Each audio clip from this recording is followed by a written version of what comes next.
नमस्ते, अभिवादन आपका इनोसेंट इन्वेस्टर के इस नए वीडियो में। दोस्तों, क्लोजिंग हुई है 18,775 पे, जो कि काफ़ी कमाल की क्लोजिंग है। आखिरी आधे घंटे में जो हुआ वो काबिले तारीफ़ है, लेकिन उसके पीछे बहुत ही परफेक्ट सा कारण भी था।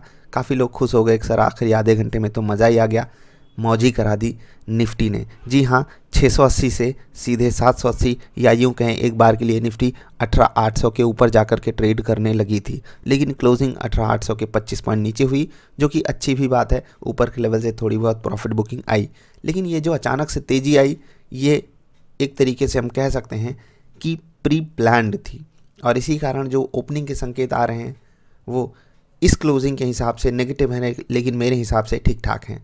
ठीक है, अगर आप पॉइंट टू पॉइंट देखोगे तो लगभग एसजीएक्स निफ्टी 115 पॉइंट नीचे ट्रेड कर रही है, लेकिन जिस तरीके से तेज़ी आई थी उस तरीके से ये बनता भी है। अब ये तेज़ी क्यों आई, थोड़ा सा उसको डिस्कस करेंगे, लेकिन उससे पहले डिस्कस कर लेते हैं FIDI आज का डेटा थोड़ा सा, और फिर हम एक भूमिका तैयार कर लेंगे उस बात को समझने के लिए।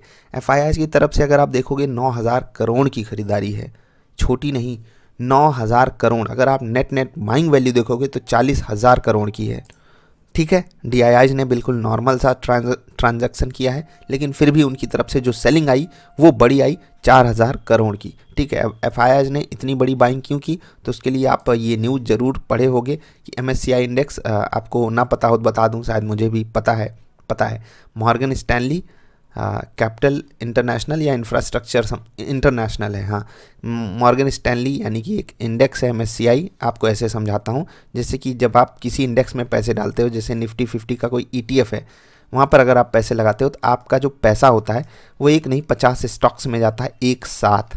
ठीक है, अब मान लेते हैं कि भारत के कुछ स्टॉक्स MSCI इंडेक्स में शामिल हो गए, तो उन स्टॉक्स में पैसा जाएगा किसका, उन इंडेक्सेस का। उन इंडेक्स में कौन पैसा लगाता है, हम और आप जैसे रिटेल इन्वेस्टर्स या HNIs।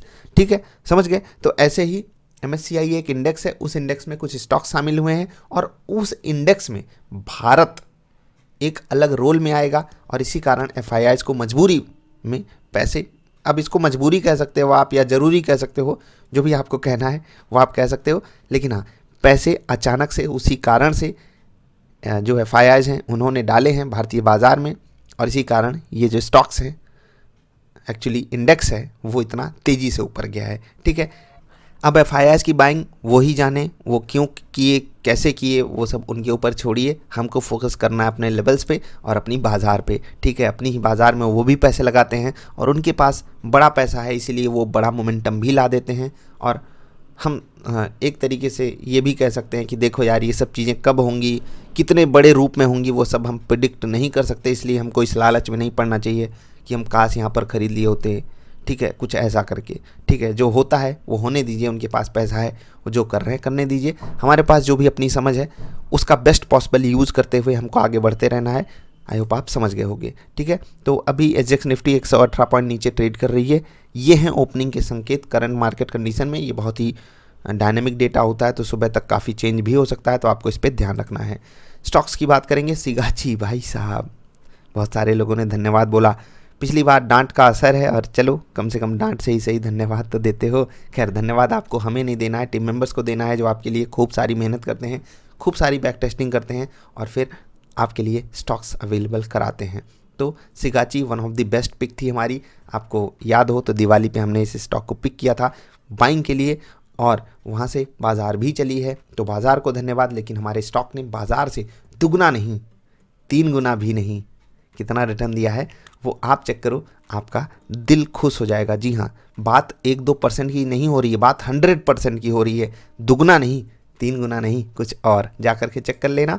खैर, इंट्राडे स्टॉक रहेगा हम आप सबका प्यारा दुलारा अमराजा बैटरी। बहुत सारे लोग बोलते थे सर आपका प्यारा दुलारा चल नहीं रहा है। देख लो भैया, पिछले 15 दिनों में क्या किया है हम लोगों के प्यारे दुलारी स्टॉक ने। ठीक है, 450 पे ट्रेड करने वाला आज 650 पे खड़ा है। 200 रुपये का बड़ा मोमेंटम, और 200 रुपये का बड़ा मोमेंटम एक 450 वाला स्टॉक दिया है, ये बड़ी बात है। ठीक है, कोई 1000 वाला 2000 वाला स्टॉक नहीं दिया है। ठीक है, तो इंट्राडे स्टॉक रहेगा आपके लिए अमराजा बैटरी। ध्यान रखिएगा, लेवल्स कैलकुलेट करके आप उस पर आसानी से ट्रेड कर सकते हो। कैसे लेवल कैलकुलेट करते हैं, कैसे सेटअप बनाते हैं, वीडियो देखिए, व्हाट इज़ ट्रेडिंग सेटअप। दूसरा इंट्राडे स्टॉक रहेगा टाटा मोटर्स। यहाँ पर तो मुझे कुछ भी बताने की ज़रूरत नहीं है, टेक्निकल सेटअप ही कमाल का बना हुआ है। ठीक है, तीसरा इंट्राडे स्टॉक रहेगा IRCTC। ये लगातार हमारी रडार पे है, और पिछली ट्रेडिंग सेशन में भी इसने कमाल किया और अगले ट्रेडिंग सेशन में भी ये स्टॉक कमाल कर सकता है। आज क्लोजिंग हुई है इसकी 2% ऊपर, फिर से नज़र है इस स्टॉक पे, ध्यान रखिएगा। एक स्टॉक है स्विंग ट्रेड पकड़ने के लिए बढ़िया पैटर्न बन रहा है और ये जो पैटर्न है हम पकड़ते हैं, इस पर सक्सेस रेशियो काफ़ी हाई होता है। मैं ये कह रहा हूँ कि रिस्क रिवार्ड रेशियो काफ़ी हाई होता है। जब तक ये स्टॉक 37 रुपये के ऊपर है आपको यहाँ पर सेल साइड का ट्रेड नहीं लेना है, और अगर ये 37 रुपये 60 पैसे को तोड़ करके चलने लगता है तो मज़ा ही आ सकता है। ध्यान रखिएगा। TV18 ब्रॉडकास्ट पे एक बात ध्यान रखना कि TV18 ब्रॉडकास्ट इंट्राडे स्टॉक नहीं है, ठीक है। अब बात कर लेते हैं लेवल्स की जो आपके लिए कल आएंगे काम। आज तो लेवल्स ने कुछ खास कारनामा किया नहीं, जो बीच का लेवल था वो बीच में ही हमको अटका करके रखा रहा, और ऐसे भी दिन आते हैं जब ऐसा यहाँ पर हमें ये नहीं फील कर लेना है कि लेवल्स ख़राब हो गए।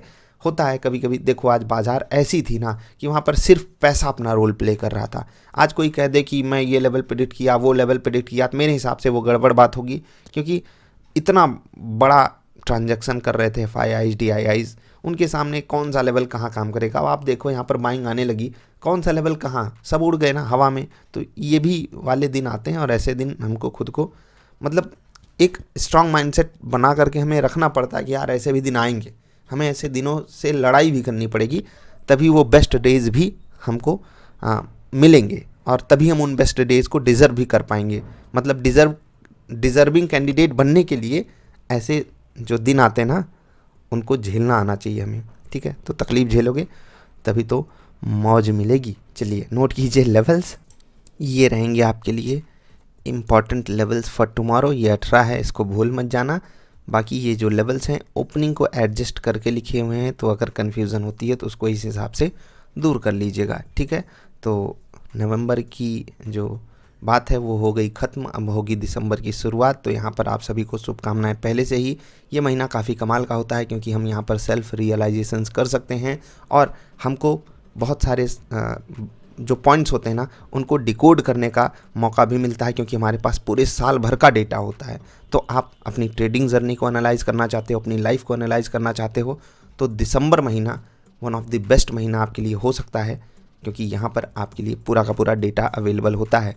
तो कोशिश कीजिएगा, सेल्फ रियलाइजेशन कीजिए। टीम मेंबर्स ने काफ़ी मदद की, काफ़ी सारी बैक टेस्टिंग करने में, तो सभी को एक तरफ से धन्यवाद, और जो भी लोग नए ज्वाइन कर रहे हैं उनको भी बहुत सारी शुभकामनाएं। तो चलिए आगे बढ़ेंगे हम सब कमाल करते हुए, हम सब मार्केट के अच्छे स्टूडेंट बने रहें। इनोसेंट इन्वेस्टर तो हैं हम सब, लेकिन इंटेलिजेंट भी जो बनने की राह है उस पर हम सब अग्रसर रहें। अभी के लिए इतना ही, नमस्कार।